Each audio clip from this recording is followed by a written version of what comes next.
I'm going to show you two different ways to do this question. First of all, I'm going to show you the way I did it. It's slightly longer, but I don't know, it works quite well. And then a quicker way that you have to kind of get your head around a little bit, but it is really quick. So when I did it, I worked out Eric's speed. Speed equals distance over time. So 720 divided by 4. I can halve 720 to give 360. Halve it again. It's going to be 180 meters per minute. And then Eleanor, she's going the same distance of the track, but now in 5 minutes. So the easiest thing to do here is divide through by 10 to give 72 and then double it. It's going to be 144. So she's going a bit slower. Okay, now I know that they're going round a circle, and let's imagine that they are passing each other. So essentially, one is going to, let's say, anti-clockwise, and one is going clockwise. Now, when they then both meet, let's say they meet here, they would have traveled in total 720 meters.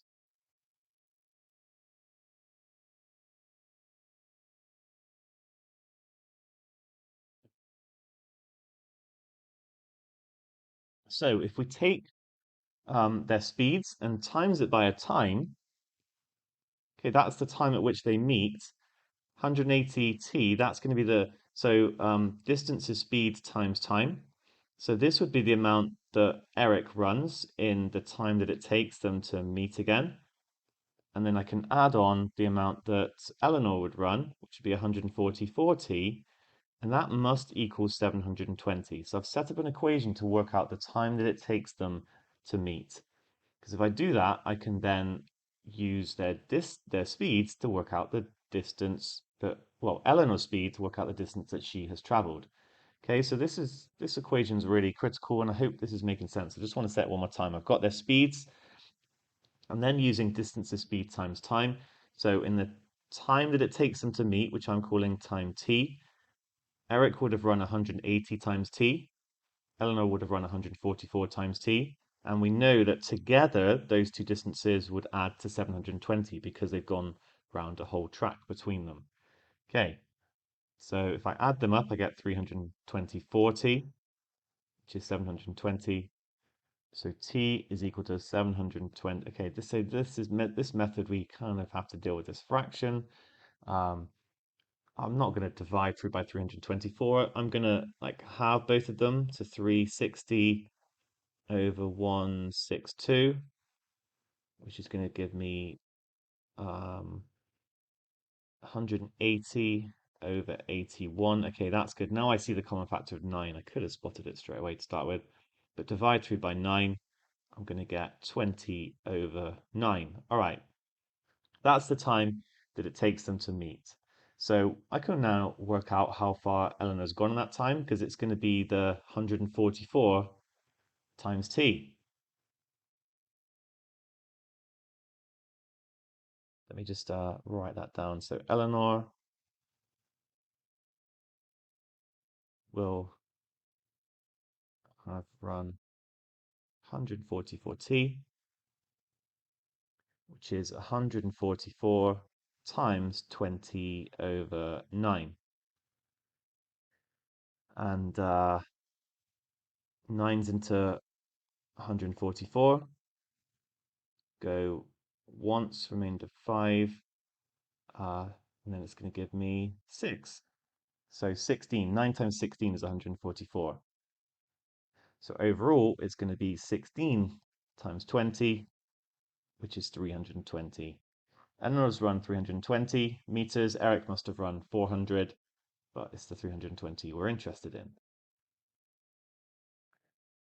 Method 2. Okay, it's a bit quicker and avoids like the equations and fractions and so on, but maybe takes a little bit more thought, I'd say.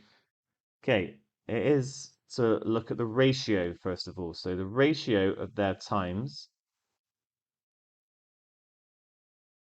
equals 4 to 5. Eric, 4 minutes. Eleanor, 5 minutes. Now, they run the same distance, distance is speed times time. So that means the ratio of their speeds